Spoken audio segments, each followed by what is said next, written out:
Hey all, it's Linda. Welcome back to my channel. For today's video, I am going to be doing Dethroned.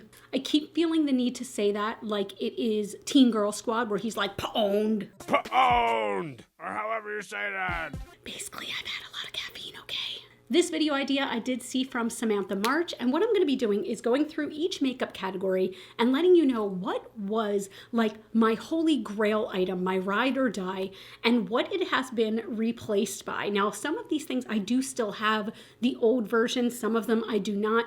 I'm going to explain to you the reasons why it is no longer my number one holy grail ride or die favorite, top of the list, top of the meat chain.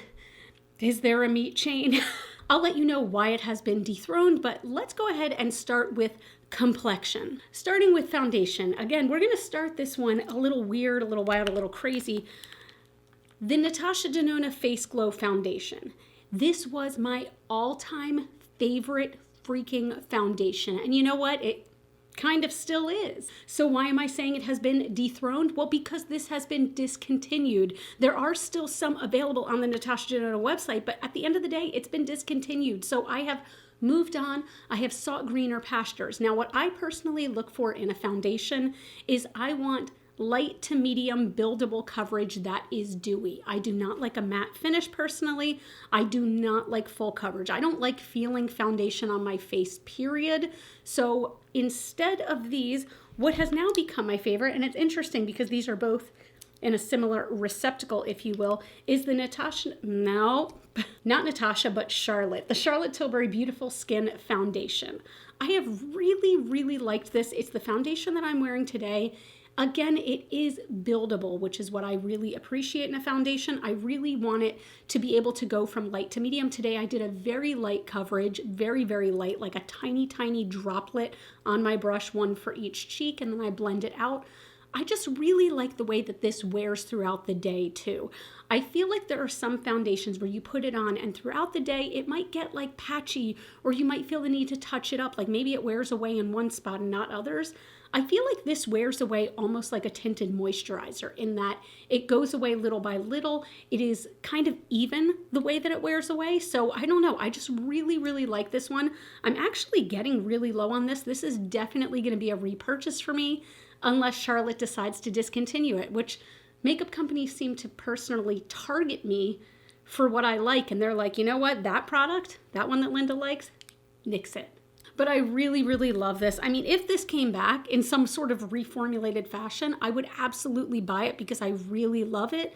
But I don't see that happening for Natasha. Moving on to concealer. Now, I do have my holy grail, my previous holy grail, and that is the Urban Decay Naked Skin Concealer. It is not the new Stay Naked Concealer, it is the Naked Skin. The reason I loved this so much is because it was so creamy and so hydrating. And again, it had that light to medium buildable coverage that I really liked. I have very dry under eyes, like my skin is dry in general, but under my eyes is basically like the frickin' Sahara. So I feel like this did a great job of hydrating my under eyes and never making it look creasy or patchy or just shitty in general. Now, unfortunately, this was discontinued to make way for the Stay Naked Concealer, which I'm not a fan of. So what has replaced this? I surprised myself with this one because this is a drugstore, a more affordable, a cheaper, however you want to say it. Cheap to one person is not cheap to another, but it's a more affordable option, and that is the Flower Beauty Get Real Serum Concealer.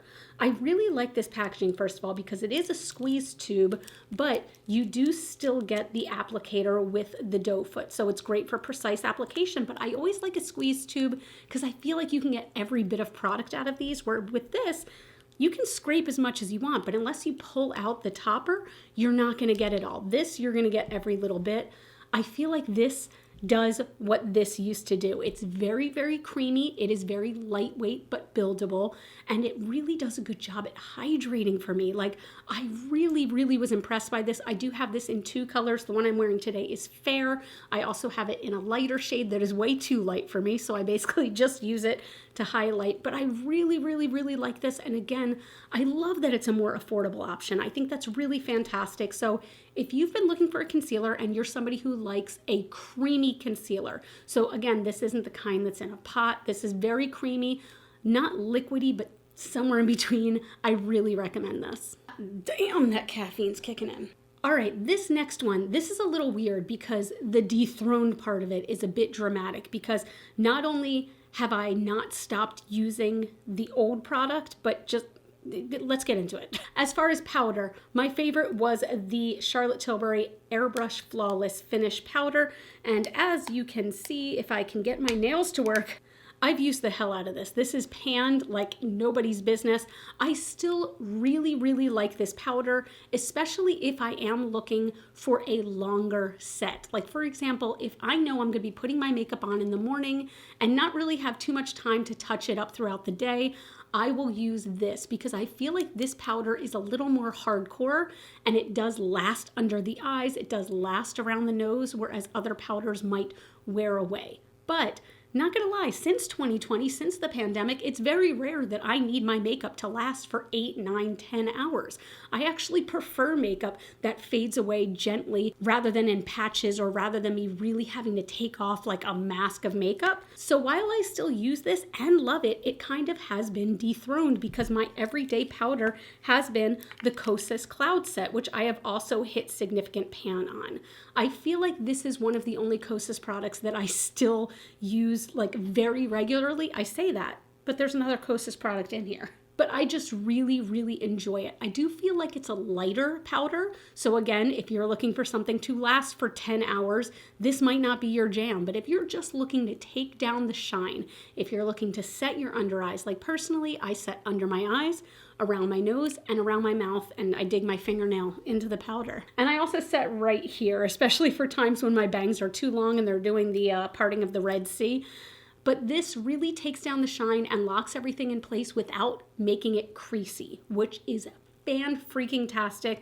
I am 42 years old. I do have light lines under my eyes, so this really helps to just kind of keep everything smooth and keep makeup from settling into those lines. I don't need to erase my wrinkles. I don't care about that, but I do care about if there's like makeup caked in them. That just looks unsanitary. So yeah, if you're looking for a lighter powder, I really do feel like this is a great one. This has still been my go-to.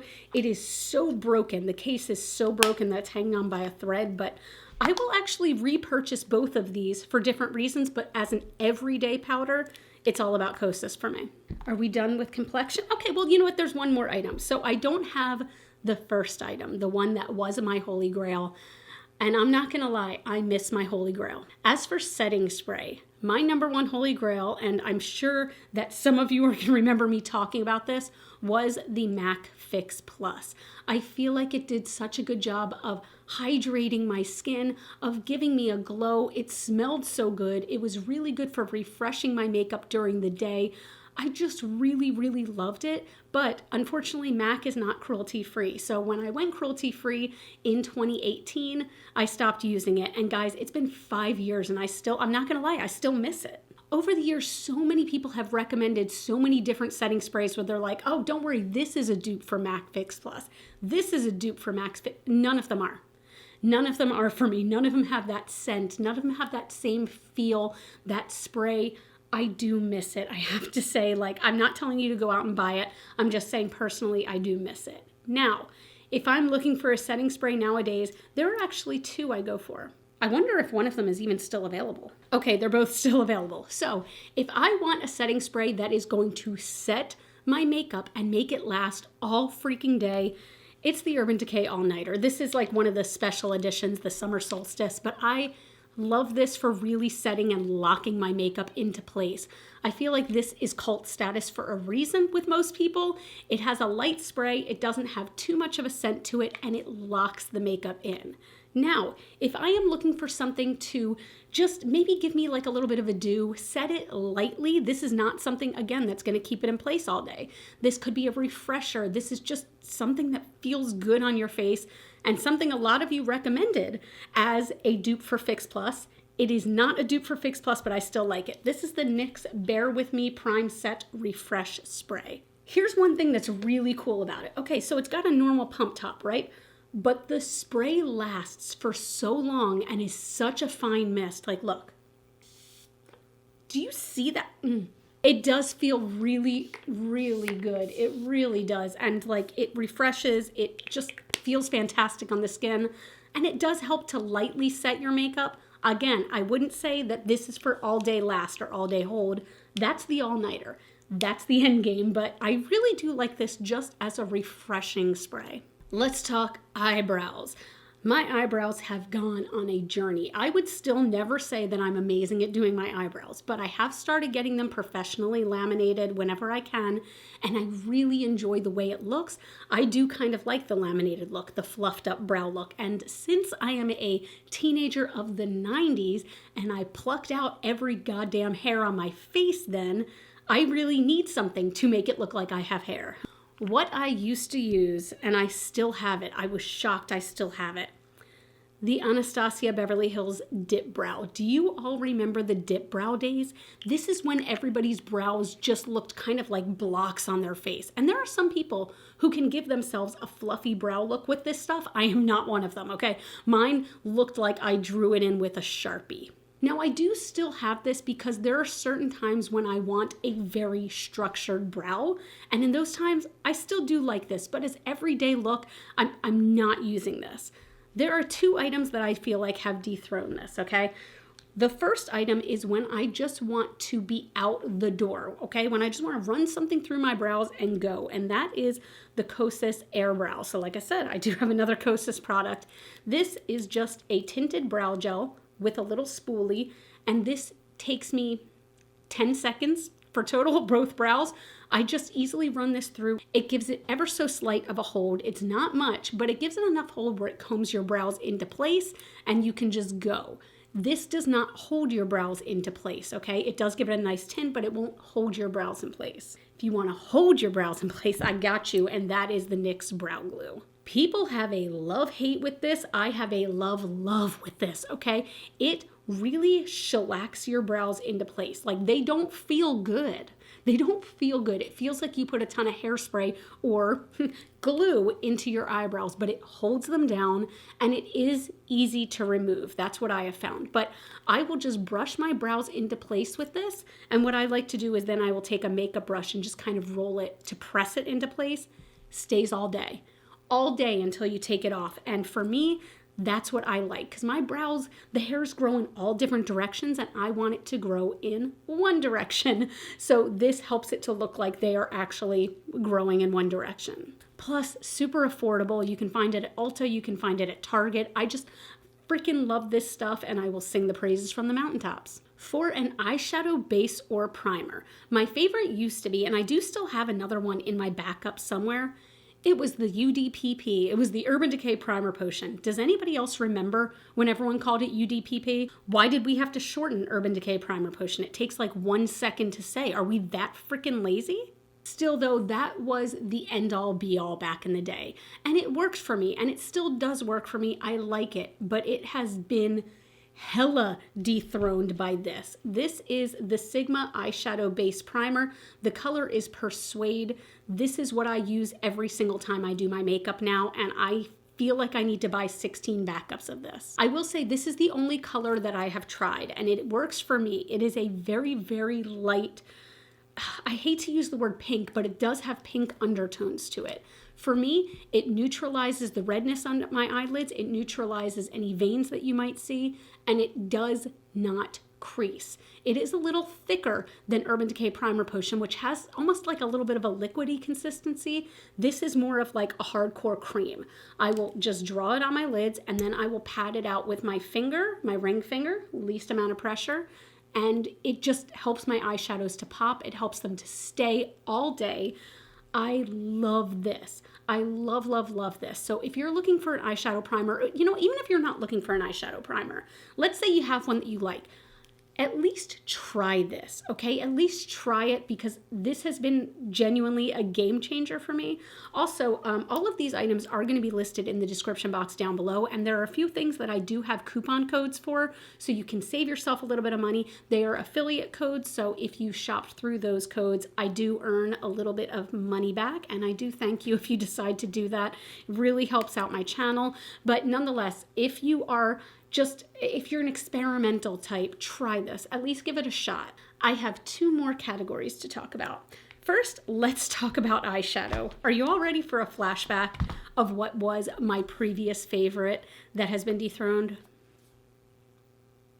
This is the old school Urban Decay Naked palette. You all remember this, right? Do you all remember this? I want to say I got this in 2010. So yes, I know I shouldn't still have it. I don't care. Do I still use it? Yes, I do.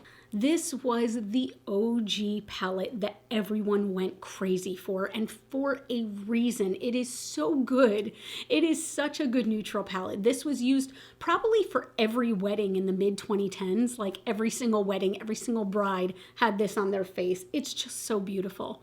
And the quality is still so good. Yes, there are neutral palettes where the quality has gotten better since this, but I still love this palette. I still have like high sentimental value for this because I remember when like everyone needed to have it. And I remember when I finally got my hands on this one and I was so pumped. And I remember also like a week after I finally found it, it was so adorable. My mom called me at work when I was, working in the office at the time. And then when I didn't pick up, she texted me and said, "Linda, it's urgent. Call me right now." And I went, "Oh my God, what's wrong?" And I called her. I said, "Are you okay?" And she goes, "I'm fine. I'm at the store and I see that naked palette. Do you need me to buy you one?" I thought it was the sweetest thing that she has ever called me for. But anyway, I still love this. I still use it, but I can't say that a palette from 2010 is my favorite anymore.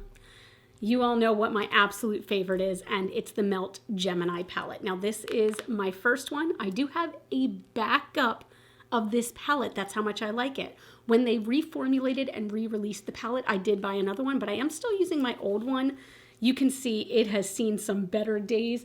This is completely gone. It fell out. This is pretty much like, it's, can you call it pan anymore? I have to dig at the sides to get any color. Every shade has been used to all holy hell. This is my dream palette as of right now. Like, it is so grungy and so delicious to me. I love these greens, but I still use these browns a lot. Like, I use every single shade in here religiously. I don't even need, you know how much I like a sparkle? I don't even need the shimmers in this palette. There was one here and there's one here. I don't need them. I'm fine with this being an all matte palette. I freaking love this to this day. And the reformulated one is amazing as well. I have used it several times, just to test it out. But God, like, I still do feel sentimental for this like old dirty one. I feel like that would make the grunge Linda of 98 super proud. And finally, lipstick. So the first item that was my holy grail, I do still love, and I'll explain. So it is the Kat Von D. It wasn't the KVD Vegan Beauty. It was the Kat Von D liquid lipsticks. I will say, as far as liquid lipsticks go, these are still some of my favorite formulas. They really are. They stay on. They stay very crisp. I feel like they're not too drying like some liquid lipsticks can be, and they're just very precise and beautiful. But I admit that nowadays I don't wear super bold matte lipsticks as much as I used to. Like even today I'm wearing a lip oil, and I have a tendency to wear creamier lipsticks even though they last nowhere near as long as these do. These are the ones that I can put on in the morning and have to take off at night. So I do still like that from time to time. But as far as lipsticks, creamy lipsticks, my favorites have been the BK Beauty. I believe they're called the Luxe Liquid or the Luxe lipsticks. I'm not positive, but the BK Beauty lipsticks, these are all so amazing. These are some of my 3 favorite colors. So I want to start by showing you the red, which is Confidence. Keep thinking it's Confident. And I used to never wear a bullet red lipstick, but these are so beautiful and creamy. They just feel so nice. I love how luxurious these feel. I love that they are magnetic. My other favorites are Acceptance, which is a rosy pink. And then my absolute favorite is Kindness. So Kindness is a pink with a touch of brown to it. This is like my dream color, but these feel so wonderful on the lips. They feel so creamy and hydrating. And what I found is interesting about these is that they don't bleed a whole lot outside my lip line. Now, to be fair, I almost always wear a lip liner. I'm wearing a lip liner with this lip oil. I just prefer it. I always have. My lips are a little bit uneven, so it lets me even out my lips. I just think these are Really beautiful. I can't believe I hadn't tried them until recently. I think they're absolutely worth the money. They are lower priced than Charlotte Tilbury lipsticks, but they are like on the higher end. I want to say these are $24 each. Worth every penny. So that's it. I hope you enjoyed this video. I would love to know in the comments, what makeup products did you have on a pedestal? They were your holy grail, your end all be all, and they have also been dethroned. Pwned! One of these days I'm going to stop saying it like that. But tell me down below. I really am curious to know your thoughts. If you like this video, I would love if you give it a thumbs up, comment down below, share it, send it to space, to the astronauts, because they might like to know about makeup that has been dethroned. You all can follow me on Facebook, Instagram, and TikTok. Those are all GlitterFallout. And as always and forever, you are super freaking rock stars, and I love you so much with my whole heart. And I will see you in the next video. Bye.